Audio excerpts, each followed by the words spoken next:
Olá, seja bem-vindo a mais um vídeo do canal Laboratório Teológico e nós estamos prosseguindo na série Para Pensar a Soberania de Deus e o Mal.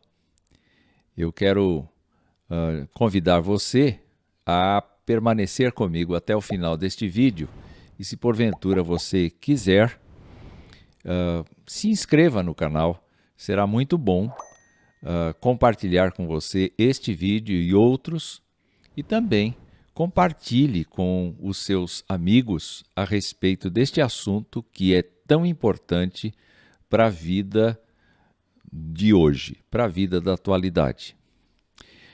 Lembrando que este tema para pensar a soberania de Deus e o mal tem origem nas reflexões em diálogo com a obra de William Fitch, Deus e o Mal, publicado pela editora PES, Publicações Evangélicas Selecionadas, de São Paulo, no ano de 1984. No vídeo de hoje, nós vamos estudar este tema, sofrimento, bem ou mal. E eu começo citando Fitch, porque para ele estudar o problema do mal é defrontar-se com o fato do sofrimento. Se existe sofrimento, Deus pode existir? Essa é uma questão que tem sido levantada desde tempos imemoriais, diz ele. Se Deus é bom e também onipotente, por que então permite sofrimento em sua criação? Naturalmente, este tipo de pensamento é uma racionalização à luz do sofrimento que a humanidade padece. Nós, naturalmente, vamos tratar do ponto de vista teológico, do ponto de vista bíblico, esta questão, se Deus é bom e também onipotente, por que então permite o sofrimento em sua criação? Vamos voltar ao início para nos lembrar que Deus, quando criou todas as coisas, viu tudo o que havia feito, e eis que era muito bom. Quer dizer, quando Deus define o padrão de qualidade para a sua criação, nós podemos imaginar que este padrão divino excede muito o padrão de qualidade dos humanos, porque Deus é perfeito em tudo aquilo que faz. Mas nós podemos encontrar o contraponto desta situação quando Adão come do fruto que Deus proibira e então recebe a sentença a respeito do seu feito. E a Bíblia diz que a Adão disse, por ter dado ouvidos à voz de sua mulher e comido da árvore que eu havia ordenado que não comesse, maldita é a terra por sua causa. Observe agora. Em fadigas você obterá dela o sustento durante os dias da sua vida. Ela produzirá também espinhos e ervas daninhas, e você comerá a erva do campo. Por essa descrição, que não é nada simples, você verifica que há um distúrbio da natureza por conta da entrada do pecado no mundo. Observe que o comportamento humano vai ser de uma luta contra a natureza, no sentido de obter dela o sustento. Então, nós, para obtermos alimentos sem pragas, nós ofendemos a natureza e nada é simples demais. Pelo contrário, tudo é obtido com a aplicação de venenos, de agrotóxicos, de coisas que ofendem a terra, que machucam a terra. E, afinal de contas, nós temos que realizar um esforço muito grande para obter a alimentação para a humanidade. Quando o apóstolo Paulo tratou da criação propriamente dita, ele fez referência ao fato de que a criação tem uma ardente expectativa aguardando a revelação dos filhos de Deus, pois a criação está sujeita à vaidade não por sua própria vontade, mas por causa daquele que a sujeitou. Nós temos aí a figura, então, do primeiro ser humano, pelo qual entrou o pecado no mundo, e esta sentença de Deus de que a terra seria contra ele, num certo sentido, agora traz o transtorno geral da criação. A criação, então, está sujeita à vaidade não por sua própria vontade, mas por causa daquele que a sujeitou, na esperança de que a própria criação será libertada do cativeiro da corrupção para a liberdade da glória dos filhos de Deus. E é interessante como ele conclui, porque sabemos que toda a criação a um só tempo geme e suporta angústias até agora. Quando nós pensamos, por exemplo, em cadeia alimentar, na verdade nós estamos verificando que as espécies se consomem no sentido da sobrevivência e que todas as partes dessa cadeia alimentar, na verdade, vivem estressadas com medo da morte quando vão obter alimento da própria terra. Quando nós pensamos, então, em como o mal está enraizado nas nossas vidas, nós temos que pensar que há males que nós não pedimos para acontecer, males que não sobrevivem de acordo com a nossa vontade, eles são espontâneos, porque a Terra é um planeta vivo, dinâmico, que está em constante mutação. Então vemos erupções vulcânicas, vemos ciclones, furacões, vemos tufões, vemos deslizamentos de terra, vemos inundações, vemos tempestades, tornados e vemos outros fenômenos que não são provocados por nós.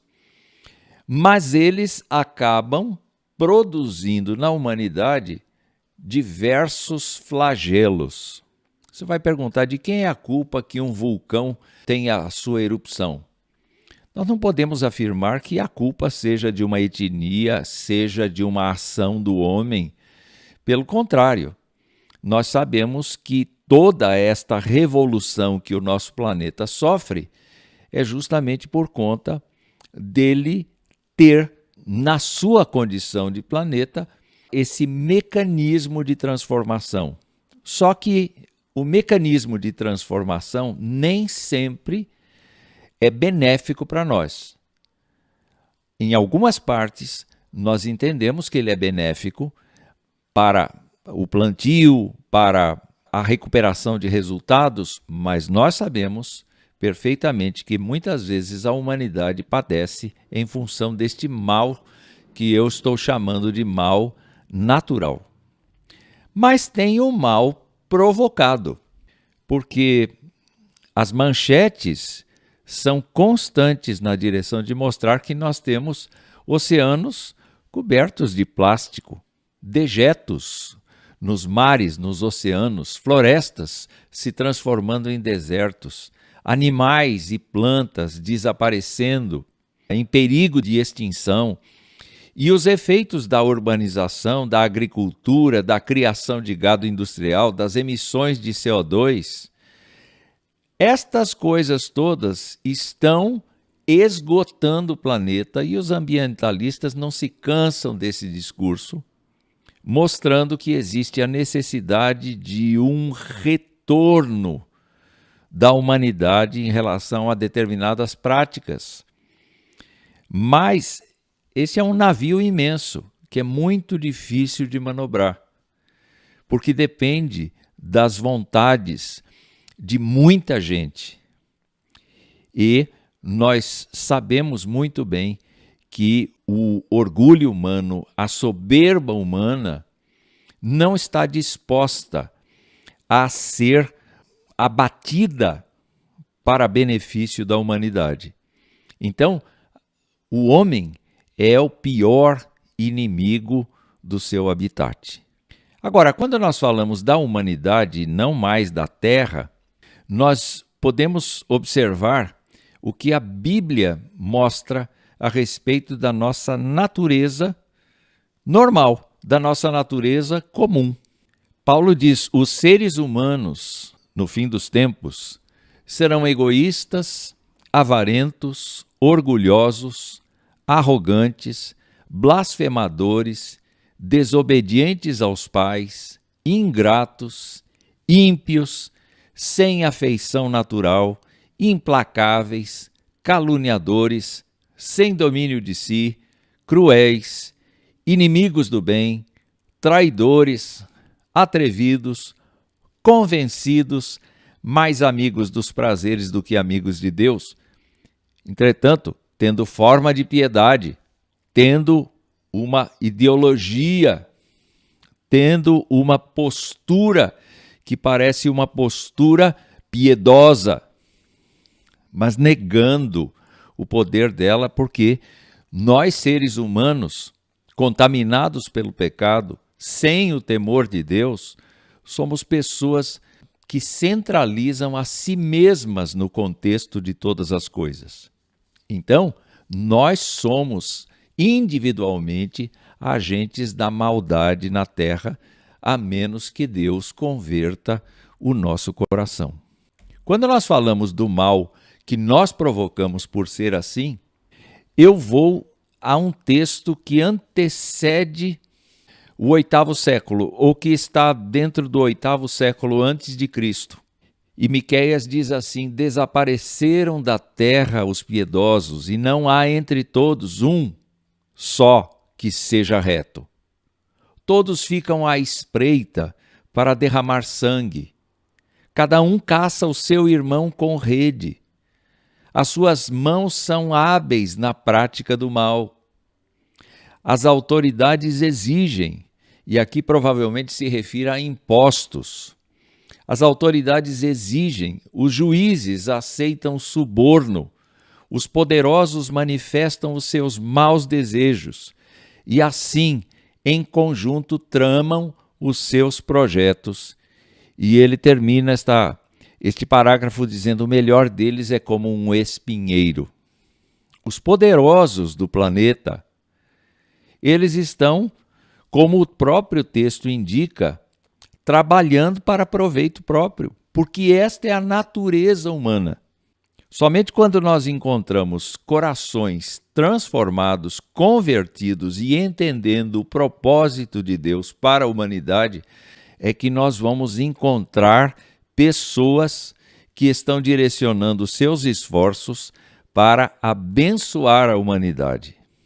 Ainda assim, nós corremos o risco de ver pessoas que alegam ser convertidas a Deus se corrompendo e agindo como o restante da própria humanidade. Então, quando nós chegamos neste ponto da nossa reflexão, como é que fica o sofrimento? Não é?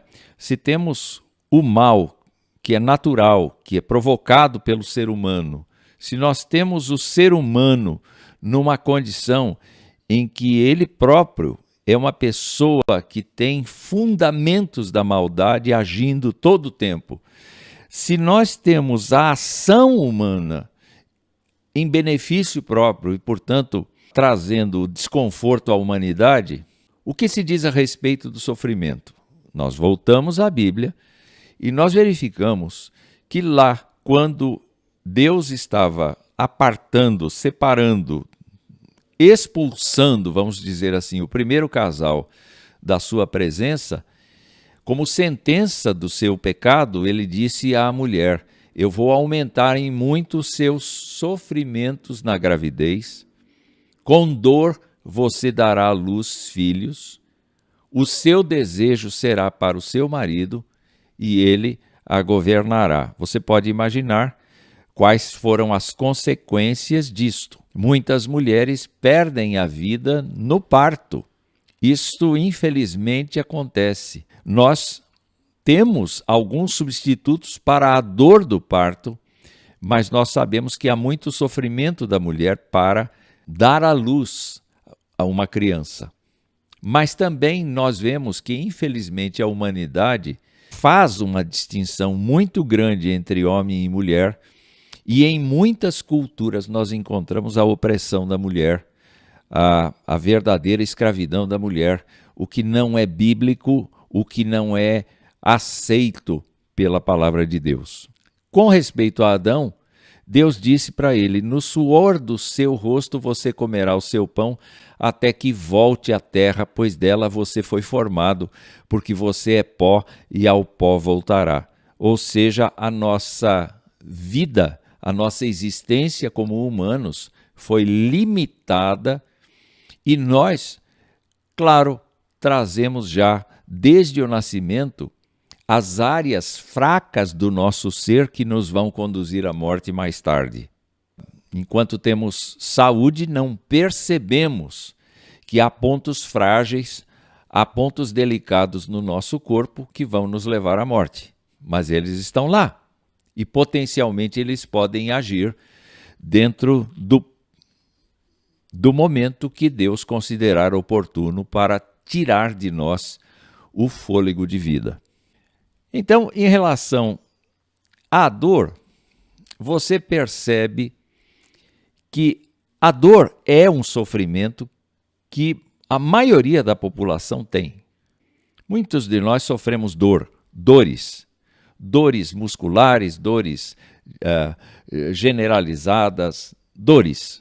Entretanto, Fichte levanta a questão de que o sofrimento é muito mais amplo do que simplesmente uma dor. E eu vou ler para você uma parte do texto dele, que é a seguinte: a dor causa sofrimento, se vai além de certo ponto.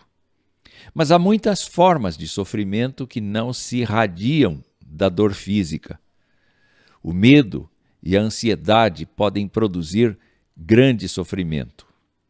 A humilhação, certo senso de injustiça, a perda de um ente querido pela morte, o remorso, a destruição do casamento, a frustração e a alienação pessoal podem causar o mais agudo sofrimento.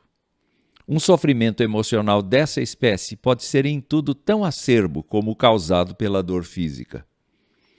As vidas de incontáveis pessoas são ensombrecidas pelo amargor do fracasso, em sua ambição ou nos negócios, e se veem sobrecarregadas pelo tormento da incerteza, da vacuidade e do desespero.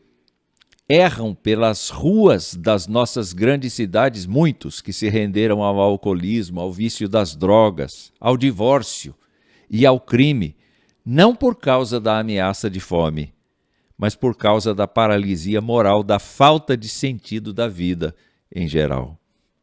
O sofrimento é algo muito complexo, abrangendo a mente, as emoções e o espírito integral do homem.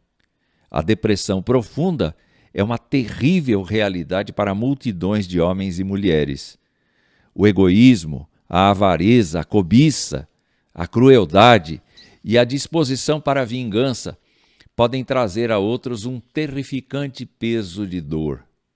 Acrescente-se a isso o sofrimento do órfão e do refugiado, do faminto e desamparado em terras assoladas pela guerra, as incríveis e, contudo, mais que verdadeiras torpezas de Belzen e Dachau, as rudes luxúrias e cegueiras das raças antigas que retornam no tempo, chegando às eras primevas. Temos um quadro misto retratando um universo de sofrimento que é muito duro, muito assustador e muito diabólico. Mas, ao mesmo tempo, Fichte não para por aí. Na verdade, ele faz as seguintes perguntas. Poderia o sofrimento ser considerado bom em algum aspecto? Ou seria ele completamente mau? Não se pode passar por alto a questão. Que tem a Bíblia a dizer sobre isto? Ele mesmo esclarece e você pode me acompanhar na leitura. O sofrimento entrou na raça humana depois que entrou o pecado. Espinhos e cardos afetam a criação de Deus após a queda do homem, e estes espinhos e cardos são de muitas espécies. Tristeza e sofrimento provêm do pecado, e a morte, o cúmulo do mal humano, é o salário do pecado. Todas as misérias de uma humanidade sofredora são esquadrinhadas, devassadas e iluminadas pelas Escrituras. A Bíblia declara que nós somos pecadores. É a Bíblia quem nos diz de todas as fraquezas que aconteceram inclusive com os personagens bíblicos. A Bíblia não esconde as fraquezas de um Abraão, de um Davi, de um Salomão. Não esconde as fraquezas de um Pedro. Não escondem as fraquezas das pessoas. Pelo contrário, a Bíblia afirma que só Deus é santo e só Deus pode tornar uma pessoa santa. De resto, ela aponta que nós, ainda que pensemos que tenhamos méritos, não temos nenhum. Entretanto, Fichte nos encaminha para a questão do sofrimento. Ele pode ser bom ou mal? Ele diz, apesar disso tudo, não há desamparo nem desespero na análise bíblica da situação humana. Ao contrário, uma veia de santa alegria percorre todas as páginas da Revelação e o último assunto profetizado pelas Escrituras é uma nova criação com novos céus e nova terra, da qual o sofrimento e a dor serão banidos para sempre. Mesmo enquanto o sofrimento se nos depara na terra, há também as maravilhosas promessas de Deus que produzem esperança e geram vida. Há gente que ridiculariza o cristianismo exatamente por conta do fato de que não vê luz no fim do túnel para o sofrimento, mas o cristianismo aponta para o dia em que Deus removerá todas estas coisas na vida daqueles que Ele salva.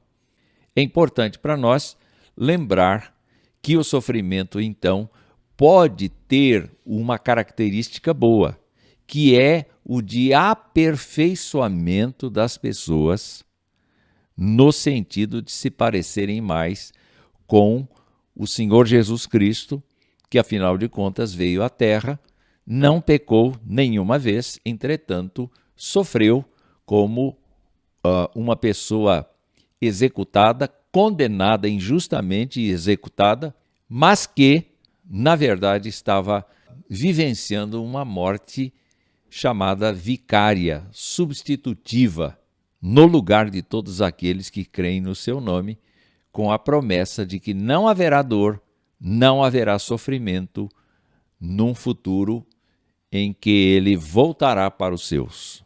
A última coisa que nós temos aqui, então, neste vídeo, é exatamente esta fala de Fichte. Os homens e mulheres de fé não exigem de Deus que lhes justifique os seus caminhos.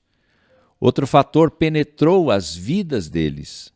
São homens e mulheres que têm mentes e assim pensam nas coisas de modo racional.